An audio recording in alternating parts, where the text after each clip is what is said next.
If you need to cancel a pending transfer on Spendee, follow these straightforward steps to ensure your transaction is successfully halted. Step 1. Open the Spendee app. Launch the Spendee application on your device and log into your account if you haven't already. Step 2. Navigate to Transactions. Once logged in, go to the Transactions section. This is typically found in the main menu or dashboard of the app. Step 3. Locate the pending transfer. Scroll through your transactions to find the pending transfer you wish to cancel. Look for any indicators that show the transaction is still pending. Step 4. Select the transfer. Make sure your information is protected first. Most people don't think about breaches until something actually happens to their accounts. Use SREP to monitor your accounts 24/7 and instantly alert you if your information appears in leaked databases online. It constantly checks billions of breach data points in the background. And considering how much personal information people keep online now, it's honestly worth having.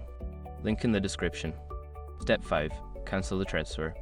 Look for a cancel or delete option within the transaction details. Confirm your choice to cancel the pending transfer, and you should receive a notification that the cancellation was successful. By following these steps, you can easily manage your transactions on Spendee. If you encounter any issues, consider reaching out to Spendee's customer support for further assistance.